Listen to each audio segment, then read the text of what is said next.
시청자 여러분 안녕하십니까? KBS 9시 뉴스입니다.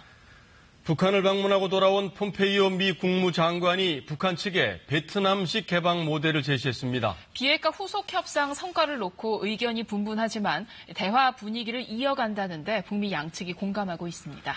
워싱턴 연결해서 자세한 소식 알아보겠습니다. 전종철 특파원, 폼페이오 장관이 북한 측에 베트남의 기적을 언급을 했는데요. 자세한 내용을 좀 전해주시죠.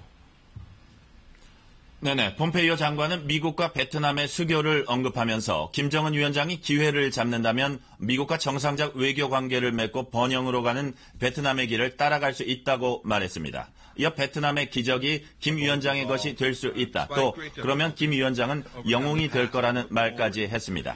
밝은 미래를 보장할 테니 비핵화에 빨리 나서라고 북한에게 촉구한 것입니다. 네, 미국이 이 시점에 베트남 사례를 언급한 이유는 뭘까요?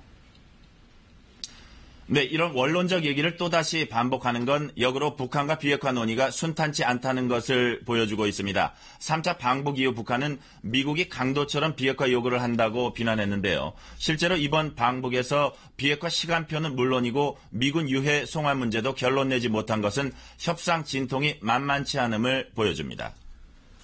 네, 폼페이오 장관의 방북 성과에 대해서 미국 언론들은 어떻게 해석을 하고 있습니까?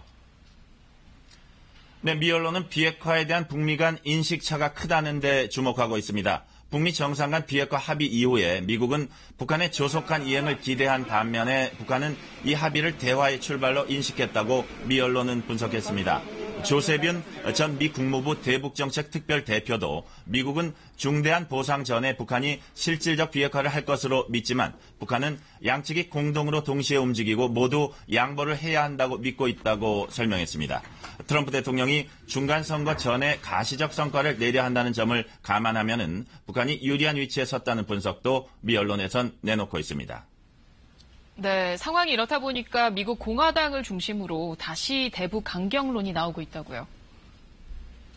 네, 그렇습니다. 일부 공화당 의원들은 한미훈련을 재개해야 한다. 또 대북 제재 끈을 놓지 말라고 요구하고 나섰습니다. 일부 언론은 트럼프 행정부가 새 대북 제재 카드를 만지작거리고 있다고 보도했습니다. 이런 가운데 북미 간 실무 협상이 곧 재개됩니다. 양측 간 시각차가 크지만 정상회담의 동력을 이어가야 한다는데 공감대가 있기 때문입니다. 지금까지 워싱턴에서 전해드렸습니다.